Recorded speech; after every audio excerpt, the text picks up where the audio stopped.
বৃষ্টির জল জমে থাকার জন্য দুদিন ধরে আমাদের অফিস বন্ধ ছিল। আজকেই জয়েন করেছি, কিন্তু এখানে এসে দেখি অবস্থা খারাপ। এসে সিস্টেম অন করেছি, তারপর দেখি ইলেকট্রিক চলে গেছে। 2 ঘন্টার উপর হয়ে গেল, এখনো ইলেকট্রিক আসেনি। ইলেকট্রিক না থাকাতে আমরা সবাই খুব মজা পেয়েছি, তো সেই জন্য সবাই মিলে একটু বাওয়াল করছিলাম। আমরা এখন যাচ্ছি কোয়েস্ট মল। কোয়েস্ট মলে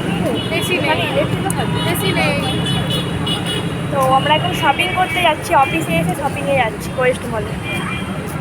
এই এরিয়াতে কোথাও ইলেকট্রিক না থাকাতে তো আমাদের ম্যানেজার বললো একটু কোয়েস্ট মল থেকে ঘুরে আসতে, তো সেই জন্য আমরা এখন কোয়েস্ট মলে শপিং করতে যাচ্ছি। শপিং কে কটা করবো জানি না, মেন উদ্দেশ্য হচ্ছে এসির হাওয়া খাওয়া। অনেকক্ষণ ধরে গরম সহ্য করেছি, সুমি গরমে এতটাই টায়ার্ড হয়ে পড়েছে যে এক্সেলটারও দাঁড়িয়ে থাকতে পারছে না, ওখানেই বসে পড়েছে। ইলেকট্রিক না থাকাতে খুব ভালোই হয়েছে, পুজোর সময় ঘুরতে পারছি। আমরা এখন এসেছি কোয়েস্ট মলে শপিং করতে, পুজোর শপিং এখনো বাকি আছে, তো সেই জন্য আজকে চতুর্থী, আজকে আমরা পুজোর শপিং করতে এসেছি।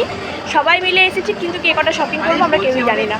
রিয়া, তুমি তো ইনফ্লুয়েন্সার, তোমার ব্লগ বানাচ্ছ, তুমি যদি খাওয়াও তাহলে ব্লগে একটা ভালো কন্টেন্ট হবে না? আমরা না ভালো একটা কন্টেন্ট হচ্ছে, তো ভালো কন্টেন্ট হচ্ছে, আর আমরা ওর লাইভ শেয়ার করব সোশ্যাল হোয়াটসঅ্যাপে আর ফেসবুকে। আমাদেরকে দেখে সবাই বুঝতে পারবে যে আমরা এখানে শপিং করতে আসছি না, সবাই মিলে ঘুরতে এসেছি। সত্যি কথা বলতে এই জায়গা থেকে শপিং করা আমাদের অকাদের বাইরে।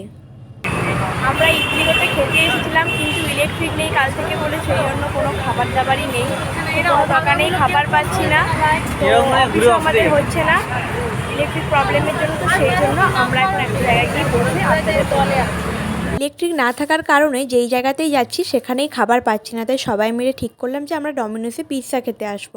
দুপুর 12টার সময় আমরা এখন পিৎজা খেতে এসেছি। পুজোর টাইমে সবাই মিলে একটু পার্টিও হয়ে যাচ্ছে ছোট করে, আর এমনিতেও আমরা ঠিক করেছিলাম পুজোর একদিন আমরা বাইরে থেকে খাওয়া দাওয়া করবো। তো আমরা এখন চলে এসেছি ডমিনোসে, তো এখানে আমরা পিৎজা অর্ডার করেছি। তো পুজোর সময় প্ল্যান করা হয়েছিল একদিন আমরা সবাই মিলে বাইরে খাওয়া দাওয়া করবো, কিন্তু সেটা হঠাৎ করেই আজকে হয়ে গেল। তো আমরা সবাই লাঞ্চ এনেছিলাম, কিন্তু তা সত্ত্বেও আজকে এখানে খাওয়া দাওয়া না, লাঞ্চ কিন্তু আছে সবাই, আর তারপরে গিয়ে আবার লাঞ্চও খাবো, যেহেতু আজকে সবাই ছুটি পেয়েছি, ইলেকট্রিক নেই, তো সেই জন্য আমরা বাইরে এসে খাওয়া দাওয়া করছি। রেস্টুরেন্টটা পুরো খালি ছিল, আমরা এতজন এসে পুরো ভর্তি করে নিয়েছি, কিন্তু এখনও খাবার পাচ্ছি না, খাবার অর্ডার করা হয়েছে। আমরা এখন ওয়েট করছি খাবারের জন্য। আমরা এখন মানে গল্প